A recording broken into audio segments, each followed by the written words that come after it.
Well, for now, we are going to stay on this story. My next guest is a Ukrainian politician and former professional boxing world champion. VITALI KLITSCHKO has been the mayor of Kiev since 2014. He's been a vocal critic of Russian President Vladimir Putin and fears Russia will invade Ukraine again. He's also calling on the West to stand up to Russia with a, quote, tough, unwavering response. And VITALI KLITSCHKO joins me now from Kiev. Good to have you with us. Good afternoon. Regards from Kiev. Thank you very much. So, over the past few weeks, there's been much discussion as to whether Russia is saber-rattling, whether Russia is bluffing, whether it's playing games, or if indeed it is serious, that it is planning to attack Ukraine, as it has in the past with the annexation of Crimea. What's your take on what's happening right now? Yes, of course, we're in Ukraine very upset what happens right now in Switzerland. Discussion between the United States and Russia without Ukraine. As we understand, it's a geopolitical game, but it's everybody talking about Ukraine without Ukraine. First point. And second point, we were worried about military forces in board of Ukraine of our country from east, from Russian Federation. And some discussion, what is it? It's Russian prepare for attack to our country, or is just a muscle game from Russian Federation. Yes, of course, we not understand. We don't know exactly the plans, but we prepare for any case.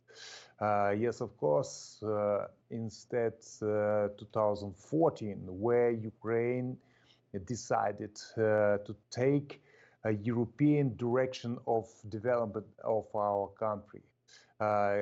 It's not, it's Russian Federation, and Mr. Putin is not happy with this decision because his idea to rebuild Soviet Empire. We don't want to be back to USSR. We see our future as democratic European country. It's the reason what happens, European direction of development of our country. Yeah. And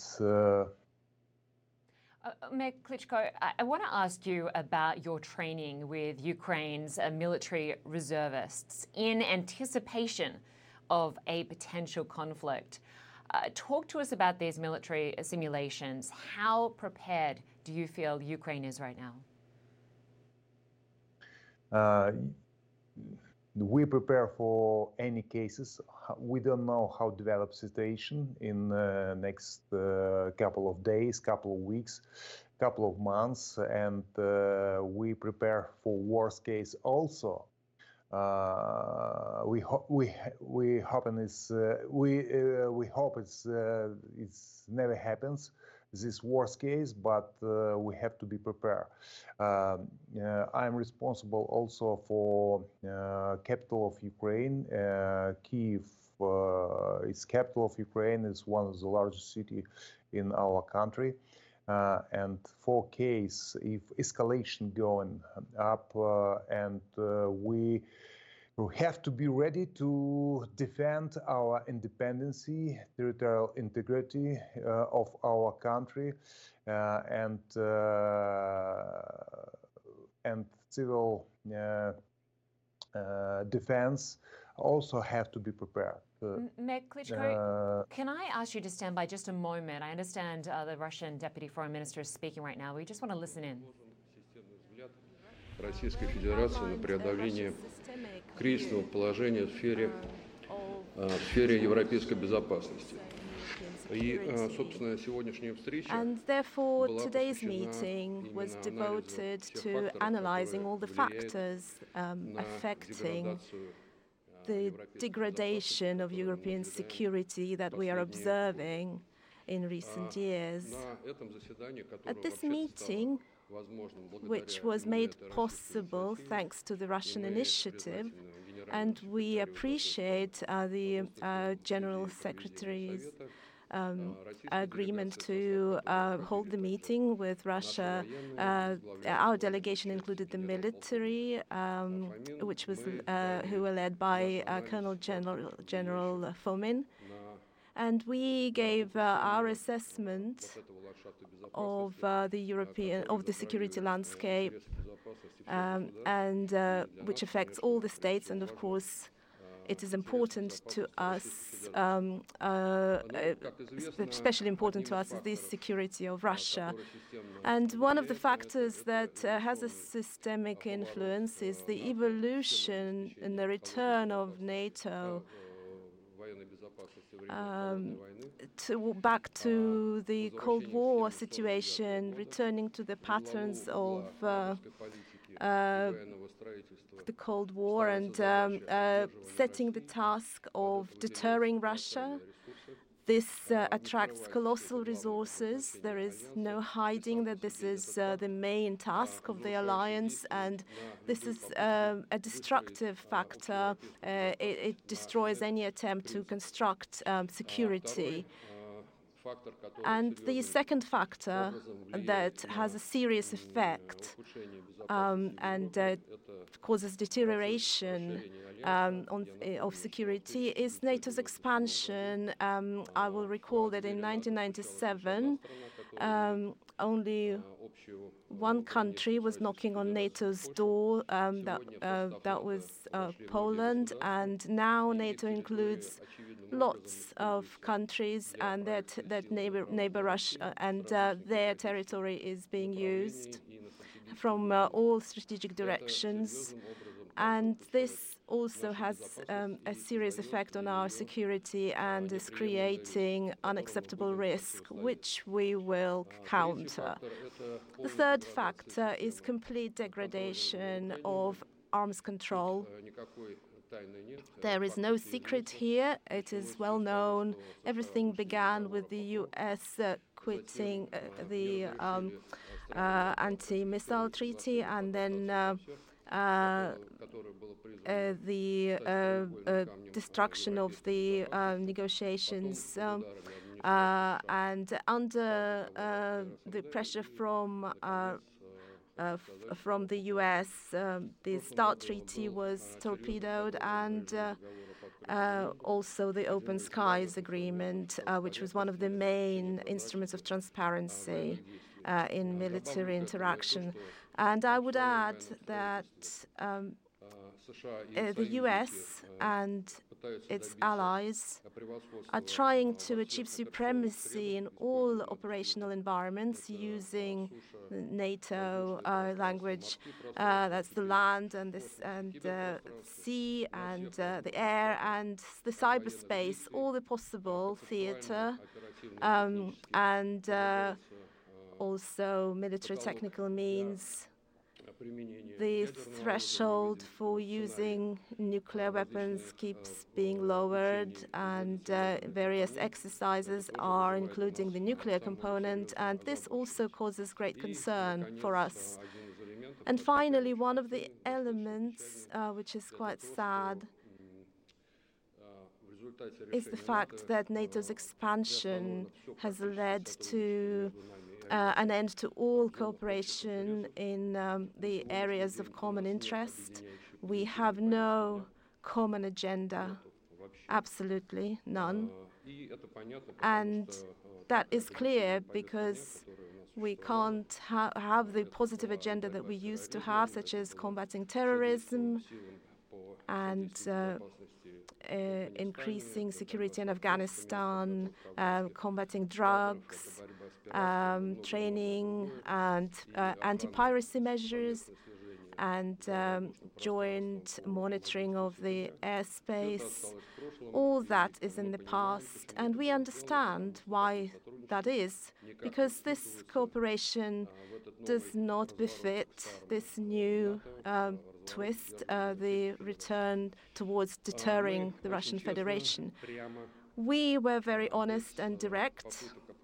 We did not try to avoid sharp corners or without any political correctness. We pointed out that any further sliding of the situation will lead to serious consequences in European security. Russia does not agree to this scenario, and the measures that we propose today, in the form that they are outlined in the draft agreement that we proposed, call for a radical change in the situation, returning to efforts to construct European security on common positions, principles, and this will increase not only the Russian Federation's security, which is fundamental to us, but also obviously will improve security for NATO countries, especially those who are calling themselves frontline states. And I would say that the conversation was very frank, forthright.